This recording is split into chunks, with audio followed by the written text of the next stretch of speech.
দর্শক আমন্ত্রণ যমুনা আইডেস্কে। শুরুতেই শিরোনাম। কাশ্মীরের নিয়ন্ত্রণ রেখার কাছে ভারতের নজরদারি ড্রোন ভূপাতিতের দাবি পাকিস্তানের, হামলা হলে পাল্টা জবাবের হুঁশিয়ারি। ভারত পাকিস্তানের উত্তেজনায় জড়ালো তুরস্কের নাম। টাইমস অব ইন্ডিয়ার দাবি, ইসলামাবাদে কার্গো ফ্লাইটে অস্ত্র পাঠিয়েছে আঙ্কারা, অভিযোগ উড়িয়ে দিল এরদোগান প্রশাসন। কানাডার জাতীয় নির্বাচনে চতুর্থ জয় ক্ষমতাসীন লিবারেল পার্টির। ডোনাল্ড ট্রাম্পের চাপের বিরুদ্ধে দেশ জুড়ে ঐক্যের ডাক প্রধানমন্ত্রী মার্ক কার্নির।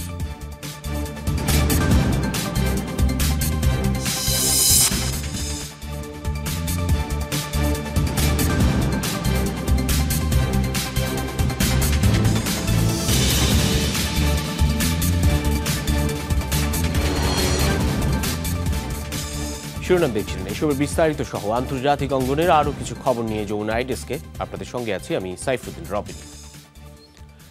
লাগাতার পঞ্চম রাতের মতো লাইন অফ কন্ট্রোলে গোলাগুলি হয়েছে ভারতীয় ও পাকিস্তানি সেনাদের মাঝে। সোমবার রাতে কুপওয়ারা ও বারামুল্লা জেলায় চলে পাল্টাপাল্টি গুলিবর্ষণ। এছাড়া আখনুর সেক্টরের বেশ কিছু স্থানে হয়েছে গোলাগুলি। এতে হতাহতের কোনো তথ্য মেলেনি। মঙ্গলবার বিবৃতিতে বিষয়টি নিশ্চিত করে ভারতীয় সেনাবাহিনী। নয়াদিল্লির অভিযোগ, সীমান্তের নিয়ন্ত্রণ রেখা বরাবর প্রথমে গুলি চালায় পাক সেনারা, জবাবে পাল্টা গুলি ছোড়ে ভারতীয় সেনারা। গেল মঙ্গলবার ভারত নিয়ন্ত্রিত কাশ্মীরের পেহেলগামে সন্ত্রাসী হামলায় নিহত হন ২৬ পর্যটক, যার জেরে ব্যাপক উত্তেজনা ছড়ায় প্রতিবেশী দুই দেশের সম্পর্কে। এর আগে টানা ৪ রাত গোলাগুলি চলে ভারত পাকিস্তান সেনাদের মধ্যে। ভারতের একটি নজরদারি ড্রোন ভূপাতিতের দাবি করেছে পাকিস্তান। দেশটির বিভিন্ন গণমাধ্যম জানায়, পাকিস্তান নিয়ন্ত্রিত কাশ্মীরে নিয়ন্ত্রণ রেখা বা এলওসির কাছাকাছি ভূপাতিত করা হয় কোয়াডকপ্টার ড্রোনটি। এ সময় ভারতের বিরুদ্ধে আকাশসীমা লঙ্ঘনের অভিযোগ তোলে পাকিস্তান। অভিযোগ, পাকিস্তানের সেনাবাহিনীর উপর নজরদারির জন্য ড্রোনটি পাঠানো হয়েছিল। তবে এ বিষয়ে আনুষ্ঠানিক কোনো মন্তব্য করেনি নয়াদিল্লি। পেহেলগামে সন্ত্রাসী হামলার পর থেকেই উত্তপ্ত ভারত পাকিস্তান সম্পর্ক বেড়েছে পাল্টাপাল্টি সামরিক তৎপরতাও।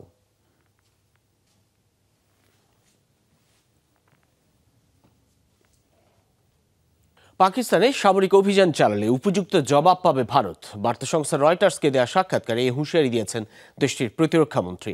বলেন, যে কোনো পরিস্থিতি মোকাবেলায় প্রস্তুত ইসলামাবাদ। এদিকে চলমান উত্তেজনার মধ্যেই সামরিক তৎপরতা বাড়িয়েছে দুই দেশ। নয়াদিল্লি যখন একের পর এক মহড়ায় ব্যস্ত, তখন বিভিন্ন সংবাদ মাধ্যমের খবর, ভারত সীমান্তে যুদ্ধবিমান, ট্যাঙ্ক মোতায়েন করেছে ইসলামাবাদ। রয়টার্সকে দেয়া বিশেষ এক সাক্ষাৎকারে কাশ্মীর ইস্যুতে চলমান উত্তেজনা নিয়ে কথা বলেন পাকিস্তানের প্রতিরক্ষা মন্ত্রী খাজা মোহাম্মদ আসিফ। নয়াদিল্লির একের পর এক হুমকি ধামকির বিপরীতে জানান ইসলামাবাদের অবস্থান। ইসলামাবাদের শঙ্কা, অদূর ভবিষ্যতে পাকিস্তানের সামরিক অভিযান চালাতে পারে ভারত, আর এমনটা ঘটলে চুপ করে থাকবে না পাকিস্তানও, কড়া জবাব দেবে ইসলামাবাদ। এমনটাই জানিয়েছেন পাক প্রতিরক্ষা মন্ত্রী। ভারত পাকিস্তানের সামরিক তৎপরতা চালাতে পারে, এর একটা প্রবল সম্ভাবনা রয়েছে, যা উড়িয়ে দেওয়া যাবে না। পাকিস্তান সর্বোচ্চ সতর্কতার সাথে সম্পূর্ণ প্রস্তুত। আকাশ কিংবা স্থলসীমা লঙ্ঘন হলে অথবা জলপথে কোনো আক্রমণ হলে আমরা ছাড় দেব না। ইনশাআল্লাহ ভারতকে উপযুক্ত জবাব দেব। ভারতের সম্ভাব্য হামলা ঠেকাতে দফায় দফায় বৈঠক করেছেন পাকিস্তান প্রশাসনের উচ্চপদস্থরা, যেখানে নির্দেশনা দিয়েছেন প্রধানমন্ত্রী শেহবাজ শরীফ। আমরা বৈঠক করেছি। এই আলোচনাগুলোতে প্রধানমন্ত্রী উপস্থিত ছিলেন। ভারতের সম্ভাব্য হামলা ঠেকানোর পদক্ষেপ সম্পর্কে আলোচনা হয়েছে। প্রতিরক্ষা মন্ত্রী জানান, আগের যে কোনো সময়ের তুলনায় শক্তিশালী পাকিস্তানের সেনাবাহিনী, যারা যে কোনো মূল্যে ভারতীয় আগ্রাসন থেকে মাতৃভূমিকে বাঁচাতে বদ্ধপরিকর। এটা অবশ্যম্ভাবী। আমাদের বাহিনীকে শক্তিশালী করা হয়েছে, কেননা বিপদ সন্নিকটে। এমন পরিস্থিতিতে কৌশলগত সিদ্ধান্ত নিতে হবে, আর তা আমরা নিয়েছি। এদিকে প্রতিবেশী দুই দেশের সামরিক তৎপরতায় যেন আরও উত্তপ্ত হয়ে উঠেছে পরিস্থিতি। রাজস্থান মরুভূমি সহ আরব সাগরে যখন মহড়া চালাচ্ছে ভারতীয় সেনারা, তখন ভারত সীমান্তবর্তী এলাকাগুলোতে যুদ্ধবিমান মোতায়েন করেছে পাকিস্তান। এছাড়াও সীমান্ত সংলগ্ন অঞ্চলগুলোতে শয়ে শয়ে ট্যাঙ্ক মোতায়েন করেছে ইসলামাবাদ, পাওয়া গেছে এমন খবরও। অনিক রহমান, যমুনা নিউজ। এবার ভারত পাকিস্তান উত্তেজনায় নাম জড়ালো তুরস্কের। চলমান বিরোধের মাঝে ইসলামাবাদ ও করাচিতে বিমান ভর্তি অস্ত্র পাঠিয়েছে আঙ্কারা, এমন অভিযোগ করেছে ভারতীয় গণমাধ্যম টাইমস অব ইন্ডিয়া। দাবি, অন্তত 7টি সামরিক কার্গো ফ্লাইটে করে পাঠানো হয়েছে বিপুল পরিমাণ সামরিক সরঞ্জাম। তবে এমন অভিযোগ উড়িয়ে দিয়েছে আঙ্কারা। পেহেলগামে সন্ত্রাসী হামলা ঘিরে সপ্তাহ ধরেই উত্তপ্ত দুই প্রতিবেশী ভারত পাকিস্তান সম্পর্ক। কথার লড়াই তো চলছেই, শঙ্কা যে কোনো সময় রূপ নিতে পারে সংঘাতে। এরই মাঝে তৃতীয় দেশ হিসেবে উত্তেজনায় নাম জড়ালো তুরস্কের। একাধিক গোপন সূত্রের বরাতে সংবাদ মাধ্যম টাইমস অফ ইন্ডিয়া অভিযোগ তুলেছে, ভারতের বিরুদ্ধে লড়তে পাকিস্তানকে অস্ত্রের যোগান দিচ্ছে তুরস্ক। দাবি, রোববার দেশটি থেকে অন্তত 60টি C-130 হারকুলিস মডেলের কার্গো বিমান পৌঁছায় পাকিস্তানে। এর একটি ইসলামাবাদের বিমান ঘাঁটি আর বাকি 6টি অবতরণ করে করাচি বিমানবন্দরে। এসব ফ্লাইটে বিপুল পরিমাণ সামরিক সরঞ্জামাদি ছিল বলে দাবি করা হয় টাইমস অফ ইন্ডিয়ার প্রতিবেদনে। আরও কিছু ভারতীয় গণমাধ্যম আবার বলছে, পাঠানো হয়েছে তুরস্কের অত্যাধুনিক বাইরাক্তার TB2 ড্রোন সহ নানা ধরনের স্মার্ট ও গাইডেড বোমা। পাকিস্তান বিষয়টি নিয়ে কোনো মন্তব্য না করলেও সাফ উড়িয়ে দিয়েছে তুরস্ক। সংবাদটিকে মিথ্যা হিসেবে আখ্যায়িত করেছে আঙ্কারা। দাবি, তেল নেয়ার কাজে পাকিস্তানে অবতরণ করেছিল একটি বিমান। আঙ্কারার সাথে ইসলামাবাদের সম্পর্ক নিয়ে গুঞ্জনের মাঝেই ভারত পাকিস্তান চলমান উত্তেজনা নিরসনের আহ্বান জানিয়েছেন তুর্কি প্রেসিডেন্ট এরদোগান। আঙ্কারা নিজেদের অঞ্চল কিংবা এর বাইরে কোনো সংঘাত চায় না। পাকিস্তান ভারত উত্তেজনার জেরে পরিস্থিতি আরও খারাপ হওয়ার আগেই অবিলম্বে তা থামাতে হবে। আমাদের পররাষ্ট্র মন্ত্রণালয় সহ অন্যান্য ইউনিট পরিস্থিতি পর্যবেক্ষণ করছে। ভৌগোলিক দিক থেকে দূরত্ব থাকলেও পাকিস্তান তুরস্কের বন্ধুত্ব অবশ্য নতুন কিছু নয়। এর আগে আঙ্কারার সহায়তায় টার্কিশ প্রযুক্তির ৫ম প্রজন্মের যুদ্ধ বিমান তৈরির ঘোষণা দেয় পাকিস্তান। দুদেশের মধ্যকার চুক্তি অনুযায়ী ইসলামাবাদে কান ফাইটার জেটের কারখানা স্থাপনের কথা জানায় তুরস্ক।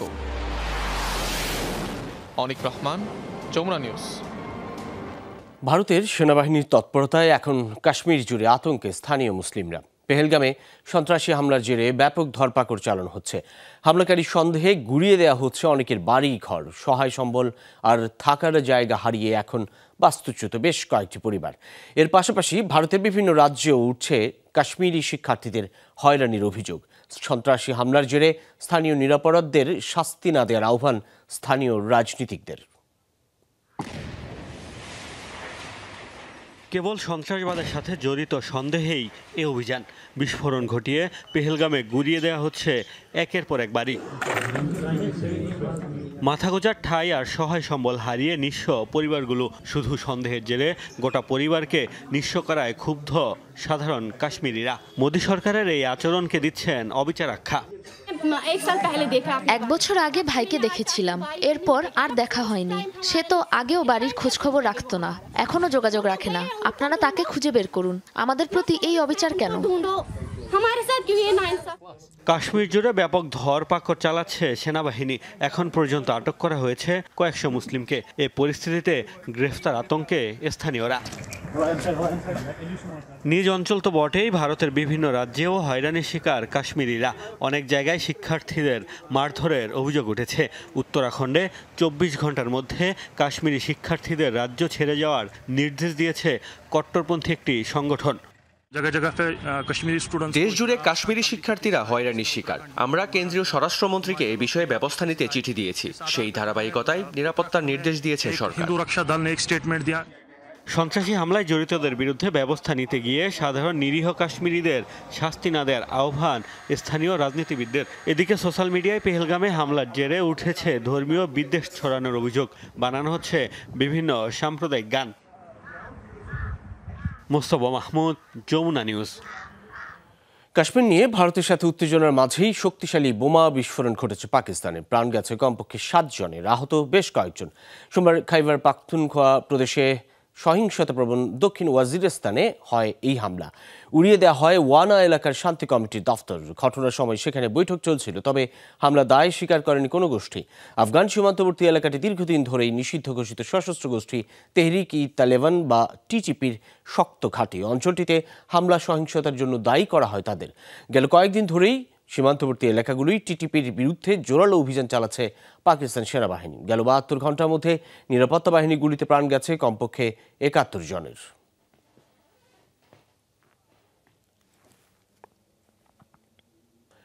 কাশ্মীর ঘিরে পাকিস্তানের সাথে উত্তেজনার মধ্যেই নতুন যুদ্ধ বিমান কিনতে যাচ্ছে ভারত। 26টি রাফাল এম ফাইটার জেট ক্রয়ে এরই মধ্যে ফ্রান্সের সাথে চুক্তি হয়েছে।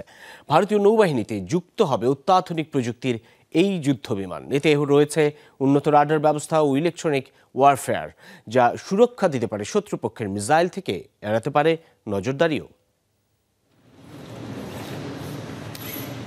যখন কাশ্মীর ইস্যুতে প্রাক যুদ্ধাবস্থা বিরাজ করছে ভারত ও পাকিস্তানের মধ্যে, ঠিক সেই সময়ে ভারতের নৌবাহিনীতে যুক্ত হতে যাচ্ছে নতুন এক শক্তিশালী প্রযুক্তি, রাফাল মেরিন ফাইটার জেট। সোমবার ফ্রান্সের সঙ্গে ৬৩০ বিলিয়ন রুপি মূল্যের ২৬টি রাফাল এম যুদ্ধবিমান কেনার চুক্তি সই করেছে ভারত।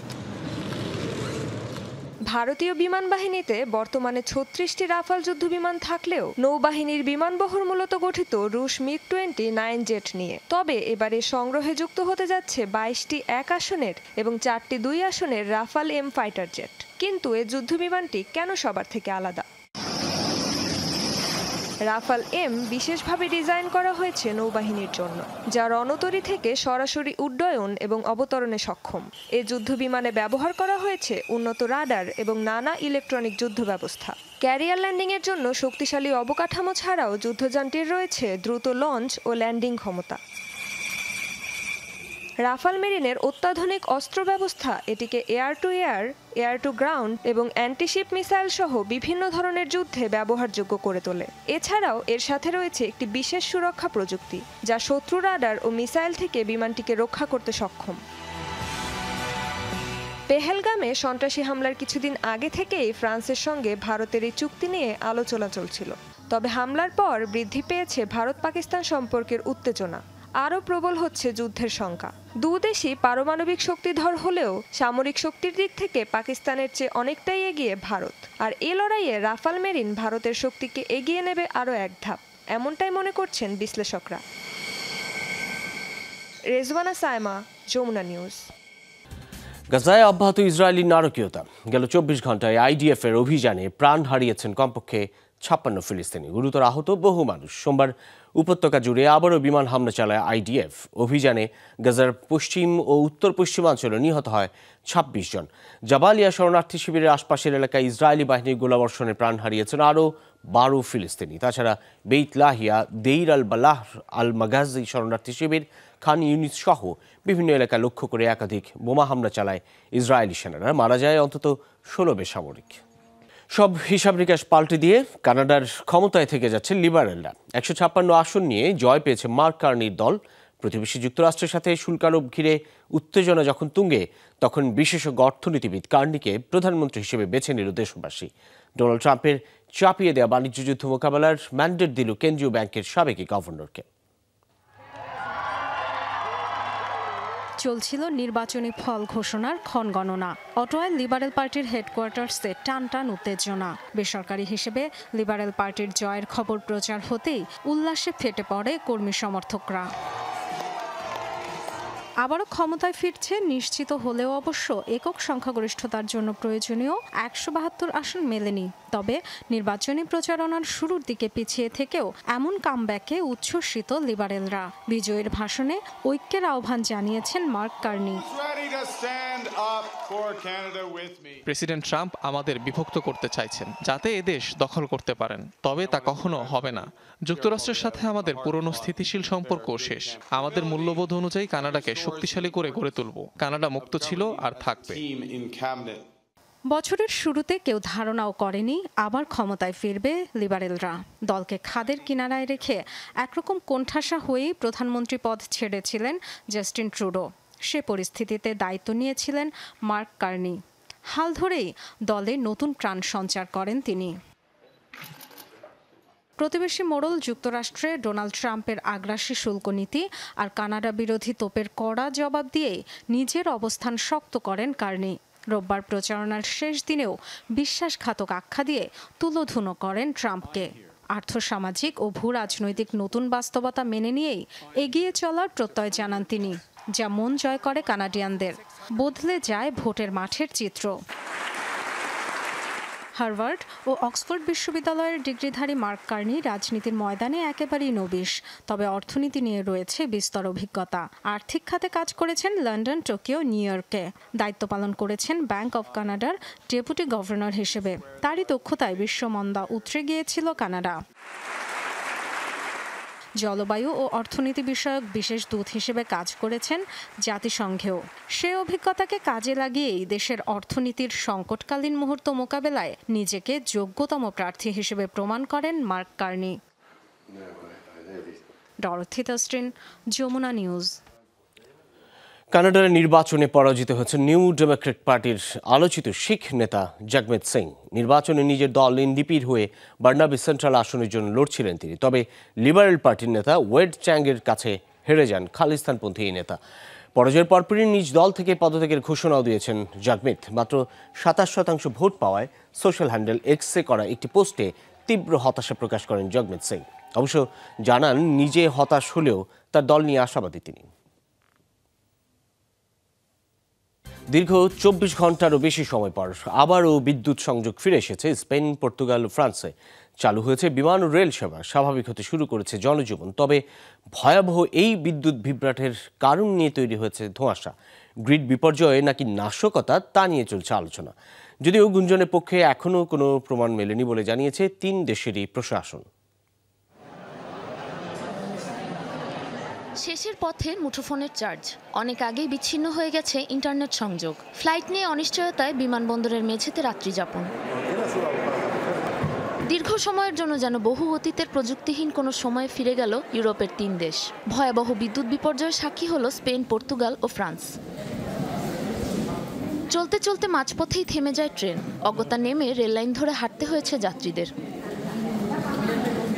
বলা হচ্ছে জাতীয় গ্রিড বিপর্যয়ের কারণে 24 ঘন্টারও বেশি সময় বিদ্যুৎ বিভ্রাটে ছিল দেশগুলো। সোমবার স্থানীয় সময় সকালে পর্তুগাল ও স্পেনের বেশিরভাগ অংশ এবং ফ্রান্সের কিছু এলাকায় বিচ্ছিন্ন হয়ে যায় বিদ্যুৎ সংযোগ। বিপাকে পড়ে কোটি কোটি মানুষ। বড় ধরনের দুর্যোগের শঙ্কায় খাবার ও প্রয়োজনীয় সামগ্রী মজুদে নিত্যপণ্যের দোকানগুলোয় ভিড় করে মানুষ। ব্যাংক ও এটিএম বুথের সামনেও অতিরিক্ত ভিড়ে তৈরি হয় বিশৃঙ্খলা। হাসপাতালগুলোতে জরুরি চিকিৎসা সেবাও ব্যাহত হয়। সার্ভার বন্ধ থাকায় বিমানের টিকিট বিক্রি আর শিডিউলে দেখা দেয় বিপর্যয়। আমার ফ্লাইট ছিল সকাল 9টায়, এখন বাজে দুপুর 2টা। অপেক্ষা করেই যাচ্ছি, সবগুলো টার্মিনাল বন্ধ। আবার কখন বিমান চালু হবে তাও কেউ জানাতে পারছে না। সবকিছুই এখন ইন্টারনেটের সাথে সংযুক্ত। নেট চলে যাওয়ায় অসহায় হয়ে বসে আছি। মেট্রো বন্ধ, ফোনের চার্জও প্রায় শেষ। বাড়িতে কিভাবে যোগাযোগ করব জানি না। অবশ্য এখন 3 দেশেই স্বাভাবিক হতে শুরু করেছে পরিস্থিতি। বেশিরভাগ এলাকায় চালু হয়েছে বিদ্যুৎ সরবরাহ। তবে এত বড় বিপর্যয়ের কারণ নিশ্চিত হওয়া যায়নি এখনো। বিপর্যয়ের কারণে এখনো নিশ্চিত নই আমরা, তবে কোনো শঙ্কাই উড়িয়ে দিচ্ছি না। ফ্রান্স ও মরক্কোর সাথে আন্তঃবৈদ্যুতিক সংযোগের মাধ্যমে আপাতত সামাল দেওয়া হয়েছে পরিস্থিতি। অবশ্য নিরাপত্তার স্বার্থে বিমান চলাচল 20% কমিয়ে দেওয়া হয়েছে। সড়কে বাড়ানো হয়েছে জরুরি নিরাপত্তা। বিদ্যুৎ বিপর্যয়ের কারণে নাশকতার শঙ্কাও করছেন অনেকে। তবে তেমন কোনো প্রমাণ না মেলায় অনুমান নির্ভর কিছু বলা থেকে বিরত থাকার নির্দেশনা দিয়েছে স্পেন ও ফ্রান্সের প্রশাসন। সাবরিনা নুসরাত, যমুনা নিউজ। যমুনা ডেস্ক এ পর্যন্তই। এতক্ষণ সাথে থাকার জন্য ধন্যবাদ সকলকে।